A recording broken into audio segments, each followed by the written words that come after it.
Ni hao, halo semuanya, kembali lagi dengan Nubarta. Nonton bareng kita. Makasih ya udah setia menunggu updatean dari Nubarta. Semoga kalian masih akan tetap setia bersama Nubarta sampai akhir ya. Nah, kalau gitu nggak perlu lama lagi. Yuk langsung aja kita siapkan diri dan hati kita ke episode berikutnya. Selamat mendengarkan. Tanah di bawah kaki Shoyan dan Xiaoshuan di aula besar itu retak sepenuhnya. Sebuah formasi yang mempesona diaktifkan. Sementara itu, Shin diperlihatkan di kota Yan. Jinyo sedang duduk bersila dan berlatih di ruang terpisah. Akhir-akhir ini, dia mendengar banyak berita terkait Shoyan. Dia tidak dapat menahan rasa gembira di hatinya ketika dia berpikir bahwa Shoyan sekarang dapat berdiri sejajar dengan 4 sekte besar. Ini tampaknya lebih menggembirakan daripada peningkatan kultivasinya sendiri. Pada saat yang sama, di alun-alun kota hijau Zamrud, formasi emas diaktifkan dari waktu ke waktu. Cahaya berkedip-kedip dan sosok-sosok datang dan pergi. Ini adalah formasi transportasi dari wilayah barat ke wilayah selatan. Setelah kilatan cahaya keemasan di alun-alun, belasan orang muncul di alun-alun yang awalnya kosong. Di antara belasan orang itu, seorang lelaki tua yang agak lusuh dengan jubah putih sedang memegang kendi anggur di satu tangannya. Ia mengamati sekelilingnya dan berkata dengan muram, "Shoyan, bocah, kau benar-benar membuat orang tua ini mencarimu setengah mati." Dia tidak bisa menahan diri untuk bergumam dalam hatinya. Ekspresi lelah tanpa sadar melintas di mata lelaki tua itu. Benua itu sangat besar. Mencari seseorang di tempat ini tidak ada bedanya dengan mencari jarum di tumpukan jerami. Bahkan informasi yang dia peroleh saat ini hanya diperoleh secara kebetulan belum lama ini. Tentu saja, meskipun demikian, ia tidak dapat sepenuhnya yakin bahwa orang inilah yang ia cari hanya berdasarkan nama ini saja. Namun, terlepas dari apakah ini benar atau tidak, ini adalah satu-satunya petunjuk yang ia miliki sekarang. Patut dicoba. Orang tua ini adalah Xiao Mingyuan yang telah melakukan perjalanan jauh dari wilayah tengah ke perbatasan benua untuk mencari anggota klannya. Sambil membawa kendi anggur di tangannya, lelaki tua itu mengangkat kakinya dan berjalan menuju kota. Tepat saat dia melangkah keluar dari alun-alun, seorang wanita muda berjalan melewatinya. "Oh!" Langkah kaki lelaki tua itu tiba-tiba berhenti. Ia tak dapat menahan rasa terkejut di dalam hatinya. Pandangannya beralih dan menyapu wanita muda itu. "Mengapa anggota suku Heaven's Demon Phoenix ada di tanah tandus di benua ini?" Lelaki tua itu terkejut dalam hatinya. Seketika, ia menggelengkan kepalanya dan menyingkirkan pikiran-pikiran yang tidak perlu. Ia terus berjalan menuju kota. Wanita muda itu melangkah ke alun-alun dan berdiri di tengah formasi. Dia mengangkat kepalanya dan melihat ke arah langit. Sosok Shoyan tanpa sadar muncul di benaknya. Dia sudah mendengar dari yang terakhir bahwa Shoyan datang dari wilayah selatan. Kali ini, dia ingin menggunakan kesempatan pelatihan untuk pergi dan melihat tempat asal Shoyan. Wanita muda ini adalah Murong Qian-Qian yang telah meninggalkan klan seorang diri. Beberapa tahun pelatihan dan pertumbuhan menyebabkan wanita muda itu tampak jauh lebih dewasa daripada sebelumnya. Namun, masih ada sedikit sifat kekanak-kanakan di wajah cantiknya yang belum hilang. Beberapa saat kemudian, formasi besar itu kembali aktif. Murong Qian-Qian dan selusin orang lainnya menghilang dari alun-alun dalam sekejap mata. Di sisi lain, Xiao Mingyuan berjalan dengan bosan di jalanan kota. Ia berencana untuk beristirahat sementara di sini selama sehari dan menanyakan informasi tentang Shoyan. Ia akan berangkat besok untuk mencari jejaknya. Tepat saat langkah kakinya melangkah santai, seorang lelaki tua mengenakan jubah brokat di sebuah pavilion tiba-tiba menatapnya. Saat dia melihat yang terakhir, mata lelaki tua itu menyipit. Sedikit ketakutan melintas di kedalaman matanya. Dia dengan cepat dan hati-hati menarik aura di tubuhnya. Dalam sekejap mata, lelaki tua itu tampak seperti orang biasa tanpa doki. Namun, di kota hijau Zamrud, tidak ada yang akan memperlakukannya sebagai orang biasa. Dia kan Pavilion Yunyin, orang terkuat di kota hijau Zamrud, seorang dodi bintang 2, Zhang Yi. Melihat sosok Xiao Mingyuan perlahan menghilang di kejauhan, cahaya yang sangat samar melintas di kedalaman mata Zhang Yi. Setelah waktu yang lama, ketika sosok Xiao Mingyuan telah sepenuhnya menghilang, Zhang Yi mengepalkan tinjunya dan mengendurkannya. Pada saat ini, Shin diperlihatkan di aula leluhur yang dipenuhi dengan perubahan kehidupan. Lantai berbentuk aneh itu tiba-tiba berkelebat dan cahaya keemasan yang menyilaukan terpancar darinya. Ada koridor di depan balai leluhur. Di sisi lain, koridor itu ada hutan bambu kecil yang menghalangi pintu masuk utama ke balai leluhur. Pada saat ini, di antara pilar-pilar koridor, seorang gadis muda menatap cahaya terang yang dipancarkan dari aula leluhur.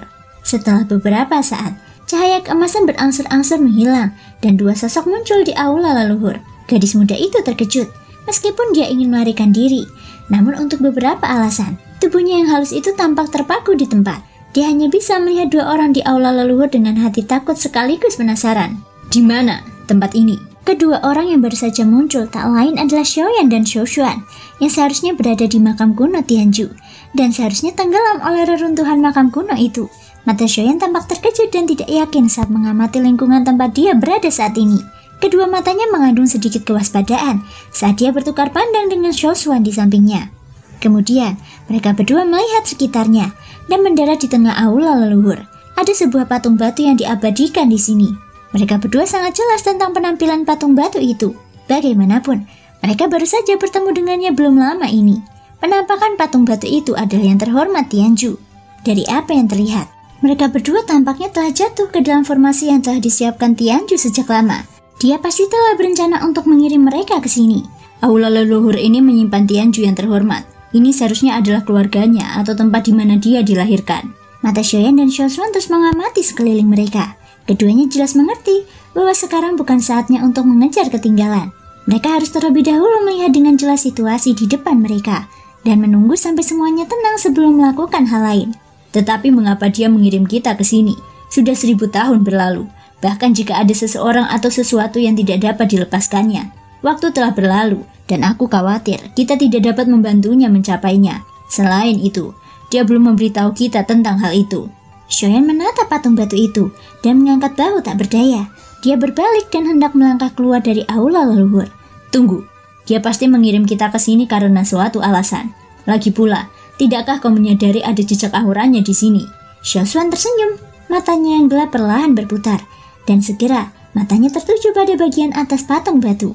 Ada sebuah plakat tergantung di sana. Ada 4 kata besar yang ditulis pada plakat itu dengan goresan tebal. Serahkan saja pada takdir. Betapa besarnya kebebasan itu. Apakah maksudnya kebebasan itu milik orang yang ditakdirkan? Xiaoshuan terkekeh pelan. Dengan sebuah pikiran, kekuatan jiwanya yang agung segera menyebar dan berubah menjadi telapak tangan tak terlihat yang mendekati plakat itu. Xiaoyan juga melirik plakat itu dan menggunakan kekuatan jiwanya untuk menyelidikinya. Tetapi, dia tidak menemukan apapun. Namun, Xiaoyan tentu saja tidak meragukan Xiaoshuan sama sekali. Oleh karena itu, dia berdiri di tempatnya dan menunggu dengan tenang. Setelah beberapa saat, Xiaoshuan menarik kembali kekuatan jiwanya. Pada saat yang sama, sebuah cincin penyimpanan muncul di tangannya. Ekspresi di mata Xiaoyan tiba-tiba mengeras saat dia melihat cincin penyimpanan ini. Mulutnya tanpa sadar mengeluarkan seruan terkejut. Karena cincin penyimpanan itu diletakkan di tempat seperti itu oleh Tianju. Itu pasti cincin penyimpanan milik Tianju sendiri. Dibandingkan dengan benda-benda di makam kuno, mungkin benda-benda di cincin penyimpanan ini adalah koleksi asli Tianju. Mudah dibayangkan betapa berharganya cincin penyimpanan milik seorang pengembalian asal. Oh, benar, skill origin. Xiaoyan buru-buru berkata setelah kembali sadar. Xiaoshuan sedikit terkejut saat mendengar ini. Itu karena dia telah berlatih gulungan pertama. Dia bisa dikatakan sangat jelas tentang rahasia dari skill origin. Dibandingkan dengan yang lain, hati Xiaoshuan seharusnya lebih cemas tentang pentingnya metode Ki ini. Namun, dari tampilan situasi saat ini, tampaknya Xiaoyan bahkan lebih peduli tentang hal itu daripada dirinya. Xiaoshuan tersenyum dan menggelengkan kepalanya. Sebuah pikiran terlintas di benaknya, dan kekuatan spiritual yang sangat besar sekali lagi melonjak keluar. Kekuatan itu dengan cepat dituangkan ke dalam cincin penyimpanan di tangannya. Xiaoyan di sampingnya membawa panas yang membara saat dia menunggu dengan cemas. Beberapa menit kemudian, kekuatan jiwa Xiaoshuan ditarik dari cincin penyimpanan bersama dengan sebuah gulungan. Tak perlu dikatakan lagi, itu adalah skill origin. Ini benar-benar skill origin. Tianju sengaja meninggalkan skill origin di sini untuk mencegah orang-orang dengan sengaja menghancurkan makamnya untuk mendapatkannya. Itulah sebabnya dikatakan mengikuti takdir dan mengandalkan sifat manusia. Kami beruntung. Jika kami tidak tinggal di aula patung itu lebih awal, kami tidak akan diteleportasikan ke sini dan kami tidak akan dapat menghindari bencana itu. Ucap Xiaoshuan. Segera setelah itu, Xiaoshuan perlahan membuka gulungan di tangannya dengan penuh harap. Tak lama kemudian, cahaya keemasan memancar dari dalam gulungan itu saat dibuka. Xiaoyan dan Xiaoshuan tanpa sadar mundur 2 langkah. Setelah itu, sosok manusia ilusi perlahan muncul di dalam cahaya keemasan. Itu adalah Tianju. Namun, itu hanyalah gambar, dan mereka tidak dapat berbicara dengan bebas seperti sebelumnya. Orang yang ditakdirkan, karena kau mampu membuka gulungan ini untukku, ini berarti adalah takdir di antara kita. Gulungan ini seharusnya bukan milikku, tetapi semuanya adalah takdir. Untuk dapat melewati formasi dan datang ke sini, Itu berarti temperamenmu tidak buruk. Karena itu, aku harap kau dapat membantuku dengan satu hal terakhir. Jika desa tempat aula leluhur itu masih ada, aku harap kau bisa melakukan satu hal untuk desa itu sebelum kau pergi. Skill origin dan semua benda di cincin penyimpananku akan menjadi hadiahmu. Selain itu, kamu hanya perlu melakukan satu hal. Setelah itu, apapun yang terjadi pada desa itu di masa mendatang, itu tidak akan ada hubungannya lagi denganmu. Jika desa sudah hancur saat kamu melihat ini, maka semuanya akan baik-baik saja. Gambar itu berakhir di titik ini. Xiaoyan dan Xiaoshuan terkejut dan saling memandang. Gulungan itu kembali ke tangan Xiaoshuan. Segera setelah itu, mereka berdua berbalik serempak. Dua pasang mata hitam pekat menatap koridor di luar aula leluhur. Di sana, seorang wanita muda bergaun merah menatap sosok yang menghilang dari aula leluhur dengan linglung. Dia tidak menyadari tatapan Xiaoyan dan Xiaoshuan. Xiaoyan dan Xiaoshuan berdiri berdampingan di aula leluhur. Keduanya menatap wanita muda bergaun merah di depan koridor dengan tatapannya sedikit berbeda. Mereka bahkan lebih terkejut saat melihat matanya yang indah dan berwarna-warni. Ini, mata surgawi yang ilusi. Keduanya saling berpandangan dan tidak dapat menahan diri untuk berseru kaget. Saat mereka berdua berbicara, wanita muda berpakaian merah itu juga terkejut oleh mereka berdua. Cahaya 7 warna di mata cantiknya berkedip sedikit sebelum dengan cepat meredup. Ekspresinya panik saat dia mundur 2 langkah. Wanita muda itu mengangkat pandangannya dan dengan cepat memperhatikan Xiaoyan dan Xiaoshuan. Dia berbalik dengan maksud untuk melarikan diri. Namun, dia tampaknya lupa bahwa koridor tempat dia berada berbentuk horizontal. Saat dia berbalik, penampilannya yang agak imut bertabrakan dengan pilar di belakangnya. Seketika, Xiaoyan dan Xiaoshuan juga terpancing untuk tertawa oleh pemandangan ini. Kemudian, sosok mereka berkedip dan dalam sekejap mata, mereka sudah muncul di hadapan wanita muda itu. "Gadis, kamu baik-baik saja?" Aku baik-baik saja," kata wanita muda bergaun merah itu dengan takut-takut. Dia mengangkat kepalanya dan menatap senyum ramah kedua orang itu. Ketakutan di hatinya tak dapat dielakkan. Siapa kamu? Kenapa kamu datang ke sini?" Wanita muda itu bertanya dengan takut-takut. Xiaoyan dan Xiaoshuan merasa agak canggung. Sejujurnya, mereka tidak tahu mengapa mereka datang ke sini. Mereka bahkan tidak tahu di mana mereka sekarang. "Hahaha, kami hanya 2 orang yang lewat. Mungkin karena plakat di aula leluhurmu. Biarkan takdir yang menentukan jalannya. Dan itulah sebabnya kami datang ke sini." Xiaoshuan tersenyum sambil menatap wanita muda itu dengan mata ramah. "Biarkan takdir berjalan sebagaimana mestinya. Kalau begitu, kalian ini orang-orang yang ditakdirkan." Wanita muda itu perlahan-lahan menurunkan kewaspadaannya. "Ya, orang-orang yang ditakdirkan. Bisakah kamu memberitahu kami?" Tepat saat Xiaoshuan hendak menyelesaikan kalimatnya, sebuah ledakan keras di kejauhan menghentikan kata-katanya. Suara itu disertai dengan suara gemuruh yang menyakitkan. Ekspresi wajah cantik gadis bergaun merah itu tiba-tiba berubah. Kekhawatiran yang mendalam muncul di wajah cantiknya. Mulutnya juga buru-buru berteriak dengan waspada. "Kakak Ye, itu kakakku!" Sambil berteriak kaget, mata wanita muda itu menoleh. Dia menatap Xiaoyan dan Xiaoshuan dengan cemas sambil memohon. Meskipun dia tidak tahu siapa 2 orang di depannya, hanya dengan melihat penampilan mereka, wanita muda itu yakin bahwa mereka pasti kuat. Setidaknya, mereka pasti lebih kuat dari kakaknya. Meskipun Xiaoyan tidak tahu persis apa yang telah terjadi, Xiaoyan tentu tidak akan mengabaikan masalah ini karena Tianju telah mengajukan permintaan terlebih dahulu, dan mereka telah memperoleh skill origin dan cincin penyimpanan Tianju.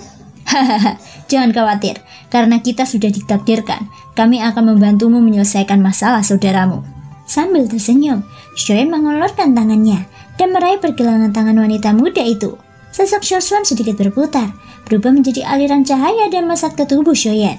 Kemudian, Xiaoyan membawa wanita muda itu dan menghilang dari koridor dalam sekejap mata. Di sebuah desa kecil saat ini, sekelompok besar penduduk desa berpakaian biasa sedang mengelilingi beberapa sosok. Pemimpin penduduk desa adalah seorang pemuda kekar yang sedang melotot marah ke arah pemuda jahat dengan aura kasar di depannya. Dia berteriak marah. "Pang Liu, apa yang kamu inginkan sekarang?" Mendengar auman pemuda kekar itu, pemuda jahat itu mengulurkan jari kelingkingnya dan dengan lembut mengupil sambil menyeringai. Zhu Qiang, aku tidak melihatmu selama beberapa hari dan suaramu menjadi lebih keras. Beraninya kau berteriak padaku seperti ini," ucap pemuda jahat itu yang disebut Pang Liu. Tatapan mata Zhu Qiang menyapu beberapa orang di belakang Pang Liu dengan ketakutan saat dia berkata dengan suara berat karena tidak senang. Kita sudah membayar pajak bulan lalu. Apa yang kamu lakukan di sini?" ucap Zhu Qiang. "Hehehe, ya, kamu benar. Kamu memang sudah membayar pajak bulan lalu. Tentu saja aku tidak akan melupakan ini." Pang Liu terkekeh dan itu tampak sedikit aneh. "Tetapi, kamu belum membayar pajak bulan ini. Kata-kata yang dilontarkan menyebabkan ekspresi sekelompok penduduk desa di depannya berubah. Pang Liu, apa maksudmu? Pajak setiap bulan selalu dibayarkan di akhir bulan. Baru setengah bulan dan kamu sudah di sini untuk memungut pajak. Apa yang kamu ingin kami berikan kepadamu? Ucap Sukian. Hehehe, ini tidak ada hubungannya denganku. Aku hanya bertanggung jawab untuk mengumpulkan pajak. Ingat, 100 batu roh tingkat rendah, jangan kurang satupun. Kalau tidak, aku akan mengirim kalian semua ke kelompok tentara bayaran baja beruang. Kurasa kalian semua harus tahu konsekuensi dari bergabung dengan kelompok itu kan? Mendengar geraman marah Zukiang, Pang Liu mencibir dengan ekspresi acuh tak acuh. Dia tidak peduli dengan hidup dan mati orang-orang di depannya. Baginya, yang terpenting adalah batu roh. Selama batu roh ada di tangannya, tidak masalah bahkan jika orang-orang di depannya mati. Pang Liu, kau membuat segalanya sulit bagi kami. Dulu, kami butuh setidaknya 1 bulan untuk menghasilkan 100 batu roh dari Gunung Ji. Sekarang, baru setengah bulan. Bagaimana kami bisa menghasilkan sebanyak itu? Apakah kau mencoba mendorong kami ke kematian? Sukian meraung. Dia tentu tahu akibat dikirim ke kelompok tentara bayaran baja beruang. Tak satupun penduduk desa ditakdirkan untuk selamat. Dia tahu bahwa Pang Liu pasti punya rencana lain. Orang itu pasti punya motif tersendiri untuk memaksa mereka seperti ini. Hahaha, Sukiang, kau salah. Bahkan jika kau benar-benar mati, orang yang memaksamu mati bukanlah aku, melainkan Balai Gurun Utara. Pajak telah dikumpulkan lebih awal. Ini adalah perintah dari atasan. Aku hanya mengikuti perintah. Kau hanya perlu membayar pajak. Mengenai apakah kau dapat membayarnya atau tidak, itu tidak ada hubungannya denganku. Pang Liu dengan dingin melontarkan kata-kata ini. Dia berbalik dan hendak pergi bersama anak buahnya. Namun, dia sepertinya teringat sesuatu saat berbalik. Dia menoleh sedikit dan menatap Sukiang. Namun, bukan berarti aku tidak bisa membantumu. Hanya saja, itu tergantung pada apakah kamu bersedia memanfaatkan kesempatan ini. Hehehe. Ucap Pang Liu. Apa yang kamu inginkan? Ekspresi Sukiang menjadi suram. Dia sepertinya memikirkan sesuatu di dalam hatinya. Haha, jika kamu bersedia memberikan adikmu.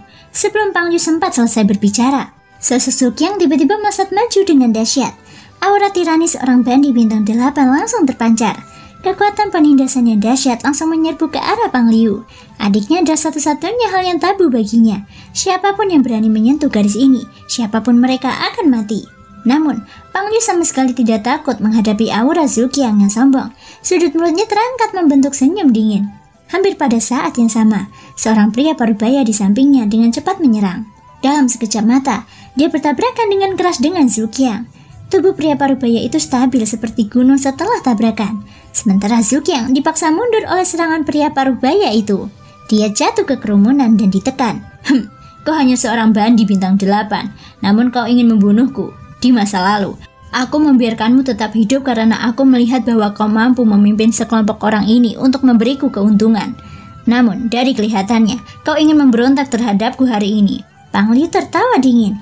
Ia melangkah maju, tatapannya tajam dan dingin saat ia menatap Sukiang yang berdiri dengan sikap menyedihkan.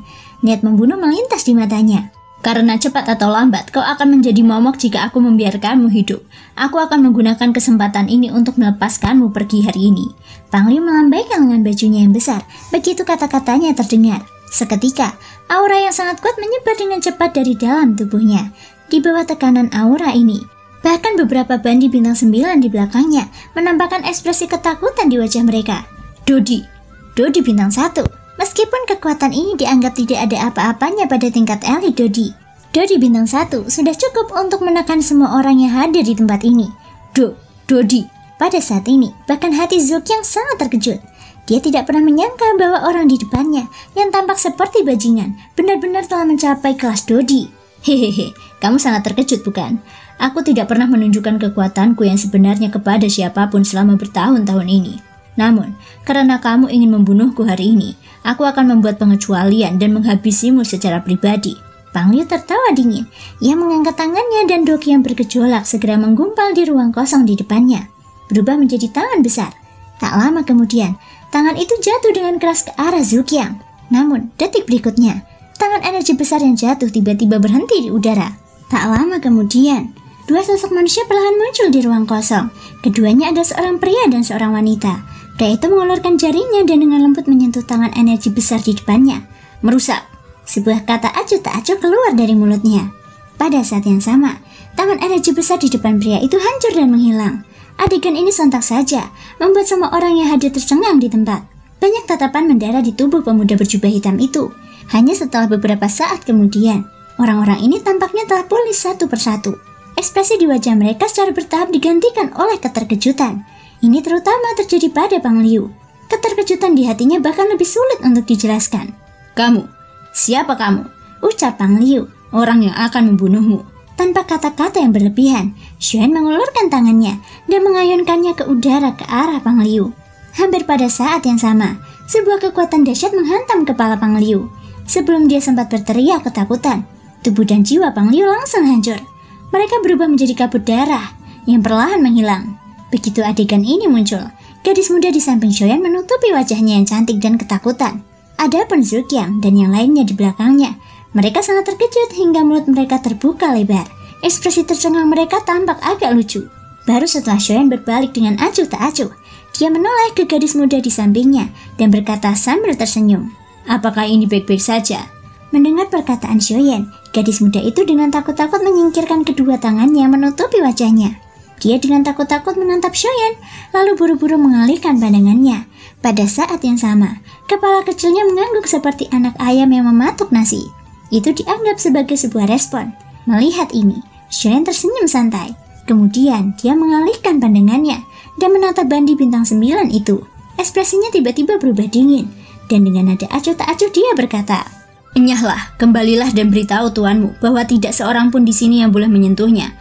Kalau tidak, kau akan berakhir seperti dia." Teriakan dingin Xuan membuat beberapa bandi bintang 9 menjadi sangat ketakutan, hingga mereka jatuh terduduk. Baru setelah kata-kata Xuan terdengar, orang-orang ini buru-buru melarikan diri dengan panik, menggunakan kecepatan tercepat mereka untuk meninggalkan tempat ini. Junior Zuqiang, berterima kasih kepada senior karena telah menyelamatkan hidupku. Zuqiang dan penduduk desa di belakangnya semua berlutut dan memberi hormat kepada Xuan. Chai juga ingin mengucapkan terima kasih kepada senior karena telah menyelamatkan saudaraku.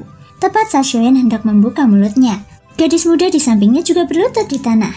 Wajah cantiknya dipenuhi rasa terima kasih. Xuan melambaikan lengan bajunya dan kekuatan tak terlihat menyebar, mengangkat kerumunan yang berlutut di depannya. Tidak perlu mengatakan hal-hal seperti itu. Aku diminta untuk melakukannya oleh seseorang. Itulah sebabnya aku mengambil tindakan. Setelah melirik Zuqiang dengan santai, Xuan berbalik dan menatap gadis muda itu.